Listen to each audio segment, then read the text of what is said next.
Hello everyone, welcome back to Believer Science Academy, Bengaluru. This is topic of the day discussion, and in today the topic we are going to discuss is production linked incentive scheme. Okay, we are going to evaluate the production linked incentive scheme. So we are going to see the successes, the achievements, as well as the challenges posed to PLI scheme. Okay, so it is in news because recently there is an article which dealt with evaluating about PLI scheme. It said that while some sectors have shown encouraging results under PLI scheme, others lag in meeting targets, prompting reviews and potential adjustments. So we'll see which sectors are achieving and which sectors are lagging and what are the reasons behind it. First, we'll understand PLI scheme, the basics about PLI scheme. What is PLI scheme? That is production linked incentive scheme. Okay. So recently, if you have listened to my daily topic of the discussions, we discussed about RCEP. Okay, in RCEP, one of the reasons why India decided not to join the RCEP, that is Regional Comprehensive Economic Partnership, which included ASEAN plus 5 members, plus India was initially a member. Why India decided to go out of that RCEP was because of the failure to failure to meet its manufacturing industry to the levels of China. Okay, because our manufacturing industry, because our production industry is so low and at the level of and it is at nowhere near to the Chinese level. Okay, if we had included ourselves in the RCEP, then it would have provided easy access for China to dump their manufactured goods. Okay, you might ask, if they can dump manufactured goods, we also have our manufacturing base, we can also compete with them. The problem here is, though we have manufacturing base, our manufacturing base is not as large as China. Okay, and we are again dependent on other countries for raw materials. Okay, so that is why I decided not to join RCEP.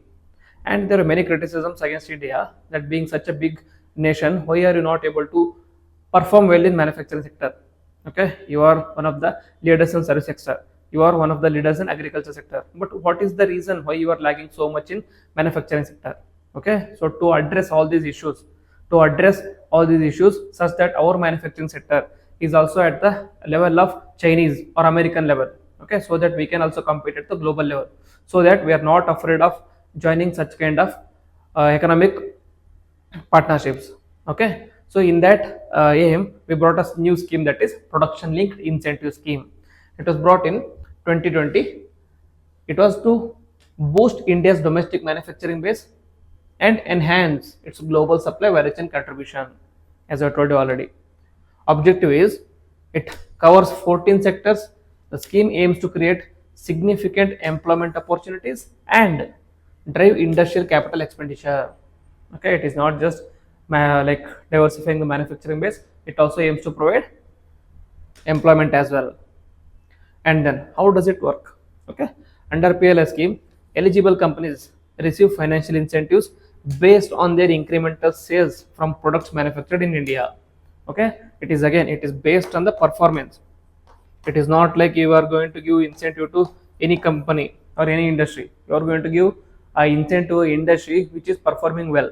Okay, you see a potential in those industries, then they are eligible for receiving incentive under PLI scheme. What is the incentive? How the incentive works? We'll see in the coming classes, in the coming video. Then these incentives encourage the companies to invest in upgrading their manufacturing capabilities, adopting modern technologies, and expanding their production capacities. Okay, all these three are included under production incentive scheme.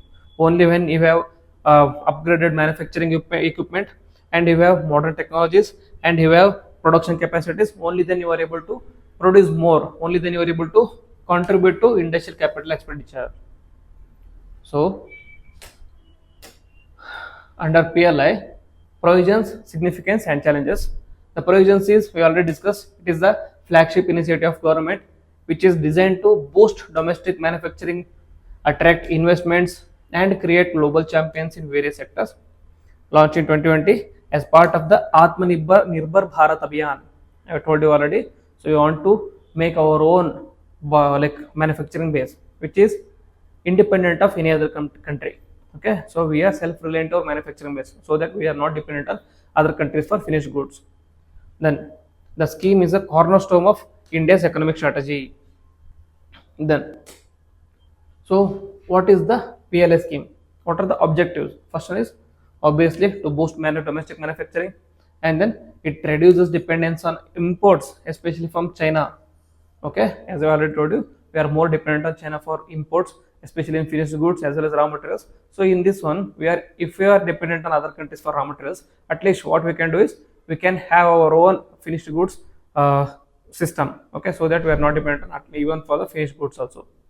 Then it also aims to create employment opportunities and enhance India's competitiveness in global market, so that we are able to compete against manufacturing giants such as European nations, China, USA, etc. etc. Then it is production linked incentive scheme. So what is the incentive structure here? It offers financial incentives of 4 to 6% on incremental sales of manufactured goods in India over the base year. Okay. Then these incentives are provided for a fixed duration, typically for 5 to 7 years, to ensure sustained growth. Okay, it is not like subsidy. You are going to give it and leave it. It is not like subsidy. You are going to provide them some targets. They have to meet certain targets. If you want to increase more incentive under this scheme, you need to reach those targets. If you are not reaching those targets, then you are not going to get any incentive again. Okay, so this is different way. And then what are the sectors covered? Initially, it covered only 3 sectors. Those sectors were mobile manufacturing, pharmaceuticals, and medical devices. Now there are 14 sectors, which are electronic air technology products, then automobiles and auto companies components, pharmaceutical drugs, electronic components, food products, textile products, high efficiency solar PV modules, white goods such as ACs, AMP, LEDs. This is very important. What are white goods? White goods are ACs, AMPs, LEDs, fridges, etc. And then specialty steel, not the normal steel, specialty steel, telecom and network products, medical devices, advanced chemistry battery. Okay, you are able to guess most of these industries except for advanced chemical industries, white goods, and medical devices. Okay, these are some key sectors which you have to remember. Rest of the sectors you can guess somehow. Okay, because their production or their contribution to manufacturing is very high, so you are able to guess those things. These are the numbers which shows their contribution to manufacturing sector. Like auto companies, obviously they are leading with 57,042 crores, etc. etc. That is not necessary. You just have to remember all these 14 sectors. Okay, you should have at least an idea. So under budget allocation, recently the scheme's total outlay is approximately 1.97 scheme from the time period of 21 to 2025. As I have told you, it is for a fixed time period of 5 to 7 years. So for the 5-year period, the outlay was 1.97 lakh crores. Then mobile manufacturing and electronics received the largest share of allocation. Okay, they saw potentially mobile manufacturing and electronics devices because we are more dependent on China for these finished goods. Okay, so instead of reducing the dependence on China, we focus on manufacturing mobile and electronics goods within India only. Okay, which has reaped a lot of benefits in India. Then what is the eligibility criteria? So who are the companies, who are the industries that are eligible to gain incentive out of this? That is, the companies must meet specific investment threshold and incremental production targets. Okay, they have to meet certain targets, only then they are eligible. The focus is placed on promoting indigenous production, reducing import dependency, and creating employment. If your company is sufficient in these things, that is, if it is promoting indigenous production, okay, it is not made in another country, it is promoting indigenous production, and it is creating employment. Okay, it is generating employment in India, and then it is reducing the import dependency. If your company is eligible in these sectors, then you are eligible for budget allocation. So you are eligible for PLI scheme also. Okay, then how is PLI scheme different from other subsidies? Okay, traditional subsidies. Here, not all the sectors are eligible for PLI. Only certain sectors, limited sectors, are eligible. The scheme has the potential to attract maximum investment and scale rapidly to provide the maximum returns in terms of incremental production, employment, and export. Okay, and then time-bound pre-committed levels of investment and productions. Hence, it cannot be called a subsidy scheme. In normally subsidies, there is no time bound. They are going to give subsidy, so you are going to use that subsidy to improve your production, but there is no target for you as such. Here there are certain targets. We have to meet those in order to get more incentives. Okay, that is how it is different from other traditional subsidies. And here it is focused on supporting upcoming technologies. Okay, it is morely focused on fourth revolution and fifth revolution. Then that can be commercialized at a large scale advanced chemistry, like large scale, like advanced chemistry batteries, electronic and technology products. Okay, all the sectors where there is a potential to commercialize them at large scale, those are supported under PLI scheme. Okay, and then what is the significance of PLI scheme? Obviously, already discussed this one. It is boosting domestic manufacturing. According to the data, it aims to increase the share of manufacturing sector in India's GDP from currently 25% to 17% to 25% by 2025. This is very important. From 17 to 25%. Then employment generation. It is expected to create around 6 million jobs. That is 60 lakh jobs over the scheme's duration. That is 5 years, including direct and indirect employment. Okay, and then it is also going to enhance exports. Okay, one of the objectives was to enhance exports. It is promotes the production of globally competitive products, boosting exports, reducing the trade deficit. Then in the electronic sectors, the PLI scheme is projected to generate additional production worth 10 lakh crore over the 5 years. Okay, so it has high potential, and it is going to reduce import dependency because we are going to manufacture from our own side.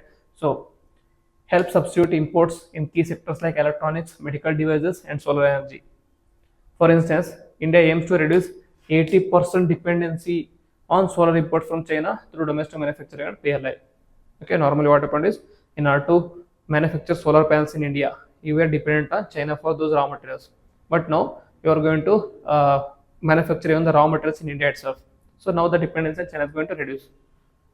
Then attracting foreign direct investment encourages global manufacturers to establish production units in India.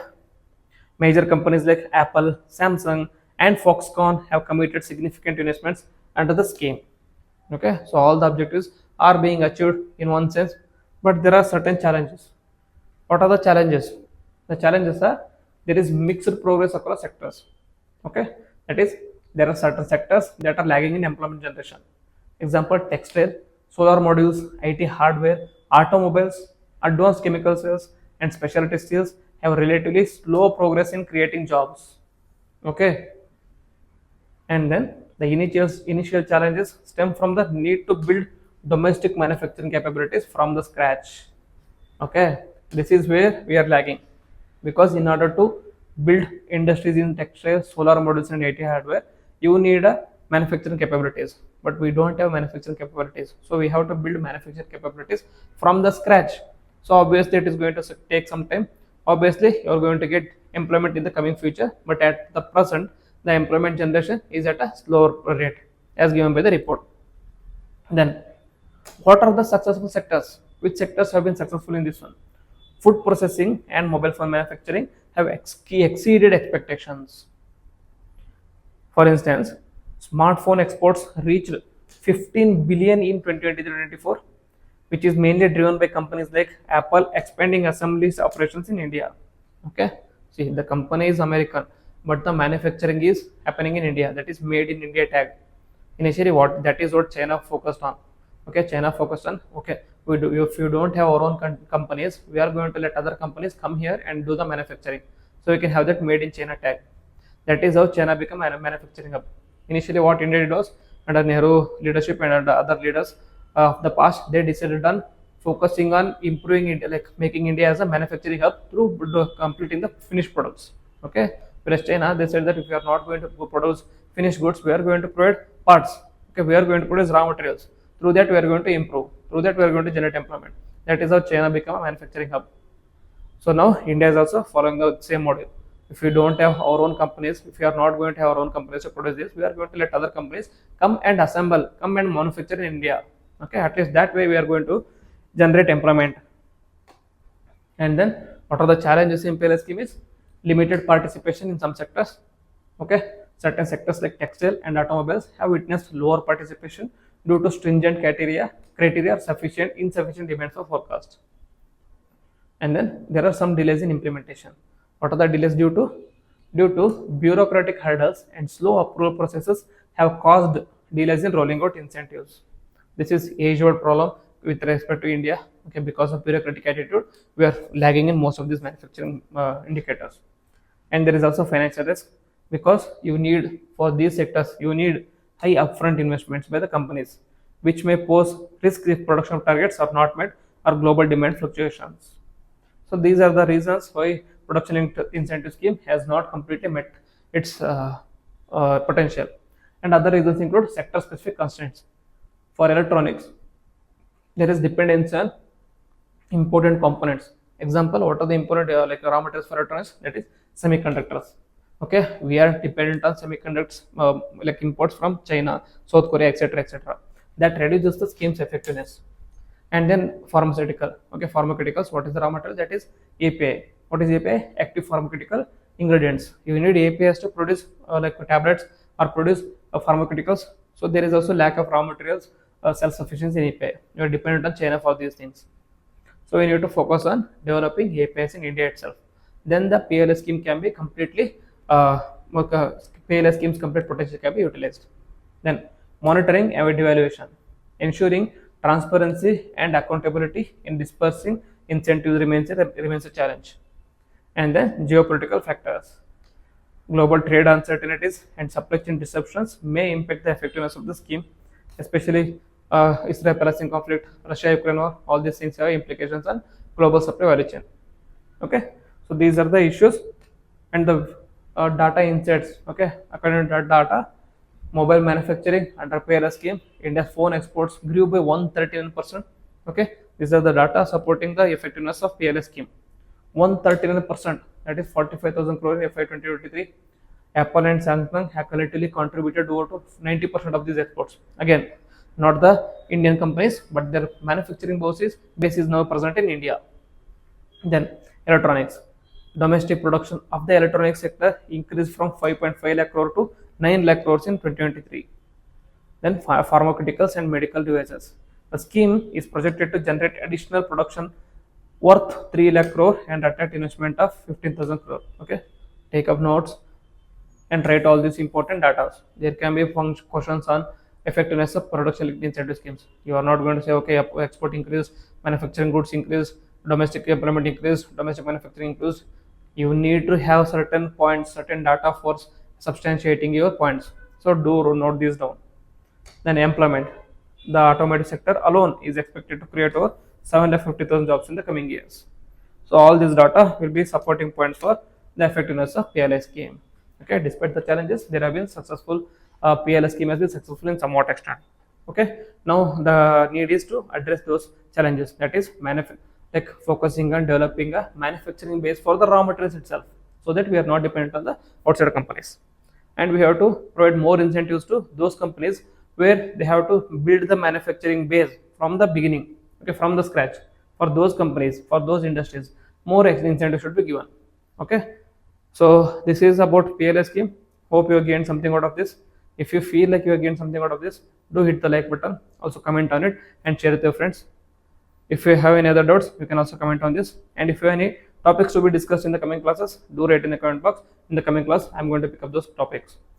And with this, I will end the video. Jai Hind.